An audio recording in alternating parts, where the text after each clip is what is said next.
sebelah saya sudah ada mantan Kabar Reskrim Polri, Komjen Pol Purnawirawan Ito Sumardi. Pak Ito, terima kasih waktunya untuk Ya, Pak Tiara, terima kasih sama-sama.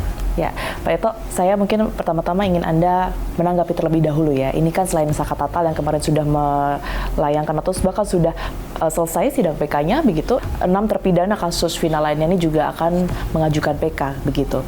Kalau Anda melihat dari saksi-saksi yang kemudian ini muncul, ada dugaan bahwa kasus ini bukan pembunuhan, tetapi kecelakaan lalu lintas. Ini akan seperti apa, Pak Ito? Ya, pertama kita harus lihat kapasitasnya seorang saksi. Satu, dari tempus delictinya. Ini kan 8 tahun yang lalu. Pertanyaannya, kenapa baru muncul sekarang? Jadi, apakah dia sebagai saksi fakta? Apakah dia sebagai saksi ahli? Nah, kalau kemarin lihat persidangannya Saka Tatal, ada yang mengaku saksi. Saksi itu kan kapasitasnya harus dia melihat, mendengar, dan mengetahui secara langsung. Yang kedua, karena keahliannya, dia bisa menyampaikan sesuatu analisa daripada terjadinya satu kasus ya. Misalnya kasus kecelakaan lalu lintas. Seorang saksi ahli dari kecelakaan lalu lintas itu minimal dia pernah berdinas di Korlantas ya. Dia punya sertifikat bagaimana dia menangani kasus kecelakaan lalu lintas ya. Nah, itu ada di Korlantas ya. Korlantas Polri. Kalau itu yang dihadapkan saat itu, tentunya dia saksi ahli yang tidak terbantahkan. Saksi forensik misalnya. Ada saksi forensik kemarin yang memiliki latar belakang pendidikan psikologi forensik. Pertanyaannya, sekarang kan yang dijadikan masalah pembunuhan adalah hasil daripada otopsi dokter kehakiman. Pertanyaan saya, apakah beliau itu pernah menjadi membedah mayat atau punya sertifikatnya sebagai dokter forensik? Kan forensiknya macam-macam.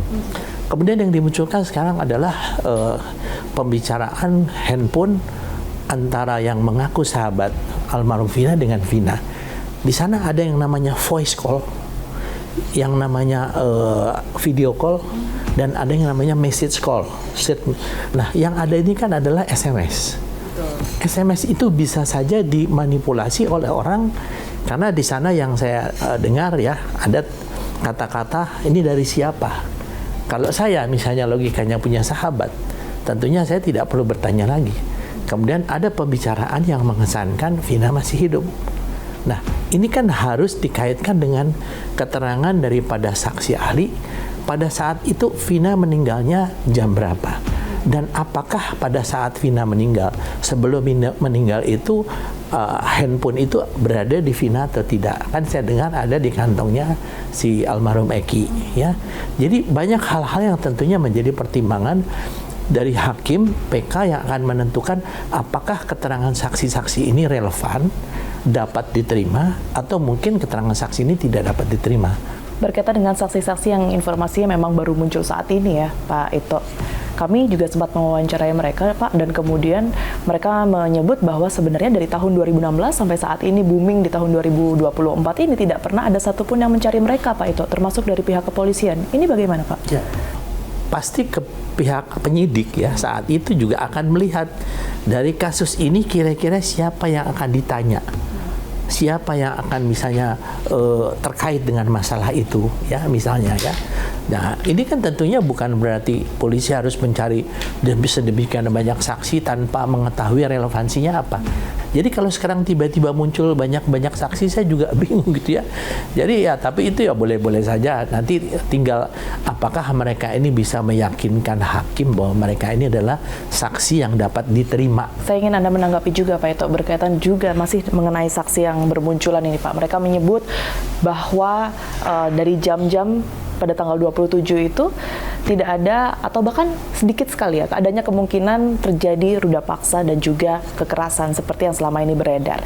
Bahkan narasi-narasi yang muncul saat ini mengarah pada ada kemungkinan ini semua terjadi karena kecelakaan tunggal biasa, Pak Ito. Saya mantan Kasat Lantas 2 kali ya, Bandung maupun Kasat Lantas Jakarta Pusat.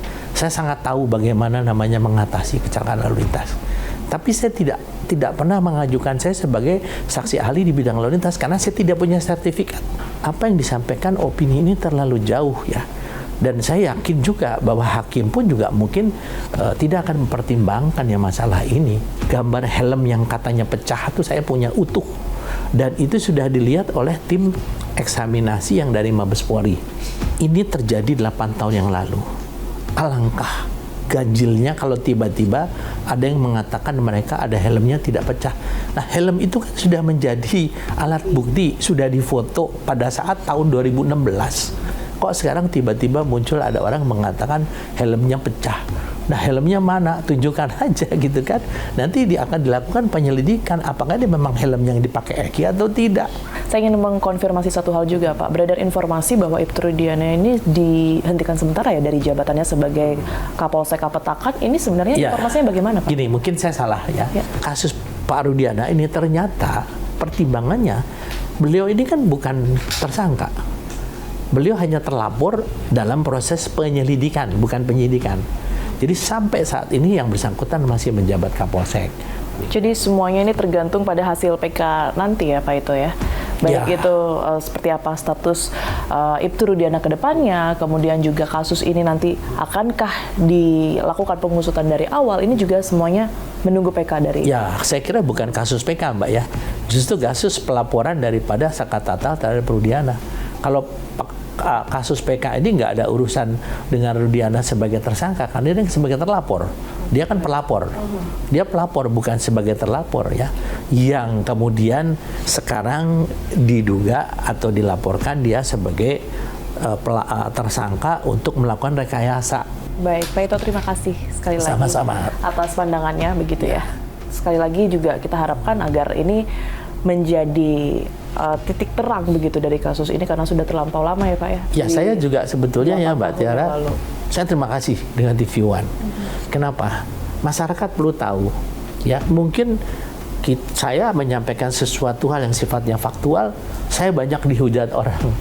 Ya, tapi saya menyampaikan apa yang menjadi pengalaman saya, pengetahuan saya sebagai orang hukum, masyarakat juga bisa menilai secara objektif ya. Demikian, Mbak. Pandangan Anda tentunya dibutuhkan Pak untuk baik, terima kasih. Ya. Dari fakta yang kami temukan di lapangan, Franz, teman Eki, pemilik helm yang selama ini fotonya beredar, telah buka suara. Ia menunjukkan bukti foto di mana helm tersebut rusak parah di bagian depan, serta menyebut dugaan Eki sempat menenggak minuman beralkohol sebelum kejadian.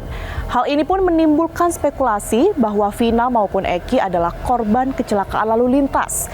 Namun, kuasa hukum Ibtu Rudiana menyebut masih bersikeras bahwa kejadian ini bukan kecelakaan, melainkan pembunuhan disertai ruda paksa. Mantan Kabareskrim Polri, Komjen Pol Purnawirawan Ito Sumardi menyebut janggalnya saksi-saksi yang baru muncul saat ini dan menegaskan bahwa Ibtu Rudiana masih menjabat sebagai Kapolsek Kapetakan hingga saat ini karena statusnya bukanlah tersangka. Lantas, akankah PK ke-6 terpidana akan mampu mengungkap fakta di balik kematian Vina dan Eki? Saksikan terus Fakta setiap hari Senin pukul 8 malam hanya di TV One.